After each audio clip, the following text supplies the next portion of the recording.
Alam mo, hayaan na lang kasi natin sila, Liam. Hindi pwede. Kailangan mapaghiwalay natin silang dalawa. Eh, paano nga natin gagawin yun nang hindi papalpak? Alam ko na! Di ba di marunong makapag-away si Joey? Oo, tayo lagi tagapagtanggol nun. Kung marirealize yan ni Angel na hindi siya kayang pagtanggol ng boyfriend niya, Kilig na turn off yan. Kapit na kapit ako sa'yo. Ikaw kaya? Hold up to! Hold up to! Wala papalag! Wala papalag! Ano na pera niyo? Love! Love! Joey! Joey! Joey!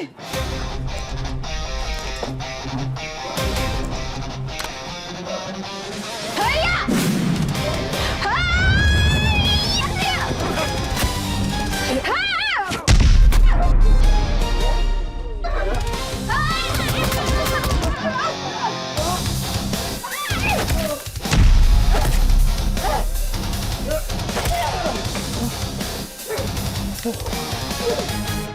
Baril ako, try mo. Sige.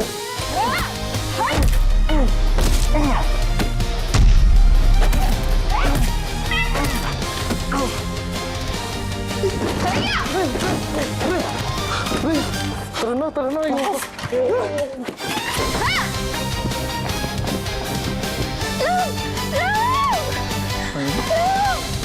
Wala na sila. Gising ka na lang! Tanga-tanga mo kasi lumaban eh. Wow, ha? Wow. Nahiya naman ako sa'yo. Parehas lang naman tayo bumulagta. Ay, oo. Uy. Oh, nangyari sa inyo? Napa-trouble kami kanina. Nag-basketball kasi kami kanina, di ba? Tas, napikon. So, nakipagsuntukan kami, di ba, Sean? Oo. Ang galing nga namin eh.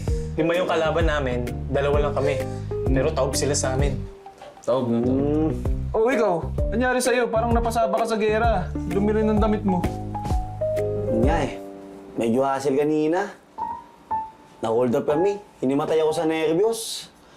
Buti na lang talaga, black belter to si Angel ng Aikido. Kaya yun, pinalagan niya yung mga hold-upper. Oo nga, ang galing nga ng girlfriend mo. Bugbog kami. Ha? Hindi. Ibig sabihin ni Sean, ang lupit-lupit ng girlfriend mo. Natalo niya yung mga hold-upper. Oo. According sa kwento mo, di ba? Usay. Oo. Ano nga pala nangyari pagkatapos? Na turn off ba si Angel? Hindi naman. Actually, matagal nang alam ni Angel na weakling lang ako. Tsaka mas gusto niya yun. Yung siya yung pumaprotekta sa relasyon namin. Kaya nga swak na swak kami noon. O siya, sige. Maliligo na muna ako, tsaka magpapalit ako ng damit. Okay, gitol. O yung sugat niyo, gamutin niyo. Una. Tapang niyo kasi. Una.